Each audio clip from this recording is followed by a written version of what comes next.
Hello, मैं K R Srivastava, एक wellness adviser एवं योगा टीचर। मैं लगभग 8 साल से लोगों को योगा और प्राणायाम सिखाता हूँ और 8 साल के अनुभव में मुझे स्पष्ट हो चुका है कि यदि नियमित रूप से योगा और प्राणायाम किया जाए तथा प्रॉपर न्यूट्रिशन का इस्तेमाल किया जाए, तो उम्र के किसी भी पड़ाव पर बगैर दवाई का इस्तेमाल किए स्वस्थ जीवन जी सकता है। मैं आज से 8 साल पहले जब मॉर्निंग वॉक जाता था, तो चश्मा लगा के जाना पड़ता था क्योंकि मुझे चेहरा पहचान में नहीं आता। आज योगा, प्राणायाम तथा प्रॉपर न्यूट्रिशन की देन है कि मुझे चश्मे की ज़रूरत तो नहीं रहेगी। आज मैं 60 साल का हो चुका हूँ। 60 साल की उम्र में बगैर चश्मे के कोई सा भी काम कर सकता हूँ। यदि आप स्वस्थ और लंबा जीवन जीना चाहते हैं और वो भी बगैर दवाइयों के इस्तेमाल के, तो मेरे साथ फ्री में योगा और प्राणायाम सीख सकते हैं तथा प्रॉपर न्यूट्रिशन की जानकारी भी ले सकते हैं। मैं फ्री में लोगों को योगा और प्राणायाम सिखाता हूँ। यदि आप मेरे साथ ऑनलाइन योगा सेशन अटेंड करना चाहते हैं, तो मेरे व्हाट्सएप नंबर 9319906209 पर अपना नाम, अपनी उम्र, यदि स्वास्थ्य से संबंधित कोई परेशानी है तो उसका विवरण भी मुझे व्हाट्सएप करें, ताकि मैं योगा और प्राणायाम का लिंक आपको शेयर कर सकूं और आप मेरे साथ फ्री में योगा, प्राणायाम तथा न्यूट्रिशन की जानकारी ले सकें। यदि अभी तक आपने मेरे चैनल को सब्सक्राइब नहीं किया है, तो तुरंत सब्सक्राइब कर लें तथा बेल आइकन को भी पुश कर लें, ताकि समय से नोटिफिकेशन आपको मिल सके। इसी की कड़ी में आज का योगासन पद्मासन आसन। पद्मासन पद्मासन को अंग्रेजी में लोटस पोज कहते हैं। आइए जानते हैं पद्मासन करने के फायदे, सावधानियां एवं करने का तरीका। पद्मासन के फायदे। पद्मासन एक ऐसा आसन है जिसे किसी भी समय किया जा सकता है।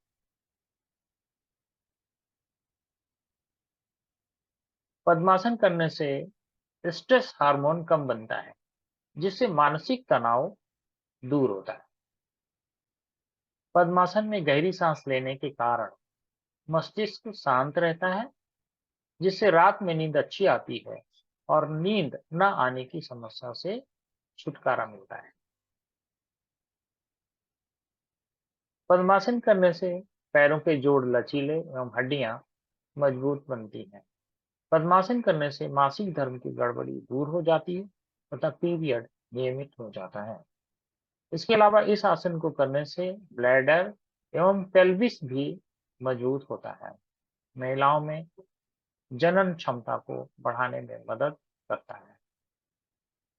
पद्मासन करने से पेट के आसपास के हिस्सों की मसाज हो जाती है, जिससे पेट की ओर रक्त संचार अच्छा हो जाने से पाचन क्रिया बेहतर हो जाती है। अब आइए जानते हैं पद्मासन करते समय क्या क्या सावधानियां बरतनी चाहिए।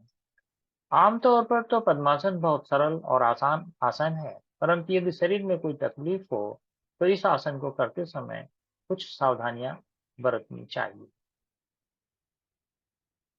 यदि आपके घुटनों में चोट है और घुटनों को मोड़ने में कठिनाई हो रही है, तो जबरदस्ती इस आसन को करने की कोशिश ना करें। प्रेग्नेंट महिलाओं को भी पद्मासन करने से बचना चाहिए। यदि कमर, पीठ, घुटनों और टखनों में चोट हो या साइटिका के मरीज हो, तो इस आसन को नहीं करना चाहिए। पद्मासन जितना आसान लगता है, इसे करने में उतनी ही कठिनाई होती है। यदि पद्मासन करने में कोई कठिनाई होती है, तो योगा टीचर की देखरेख में ही करें। अब आइए जानते हैं पद्मासन करने का सही तरीका। पद्मासन के लिए योगा मैट पे सीधे सुखासन की स्थिति में बैठ जाएंगे। कमर, रीढ़, गर्दन सीधी।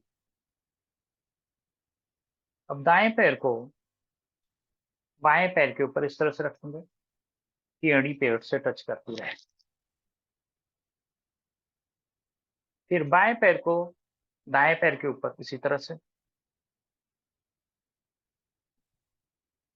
दोनों घुटने जमीन से टच करते हुए, कमर, रीढ़, गर्दन सीधी, ध्यान मुद्रा में, गहरी लंबी सांसें।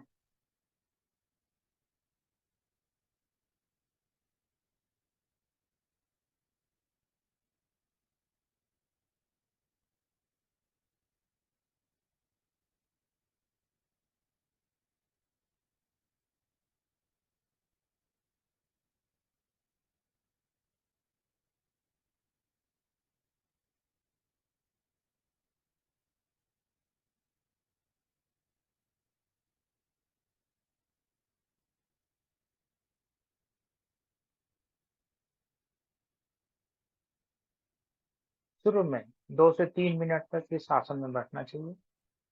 धीरे धीरे अभ्यास होने पर 5 से 10 मिनट इस आसन में बैठ सकते हैं। पैरों को सीधा कर लेंगे।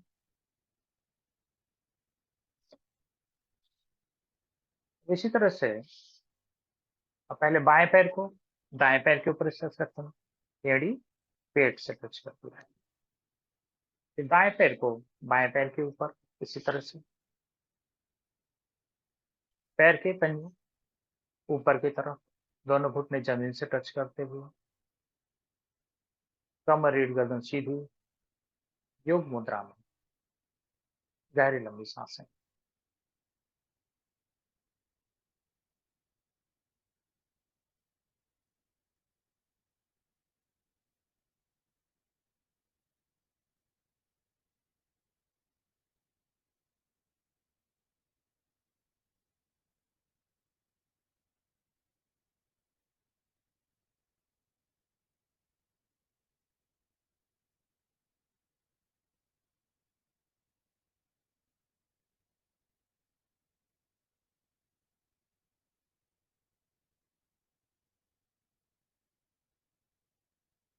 धीरे से पैरों को सीधा कर लेंगे।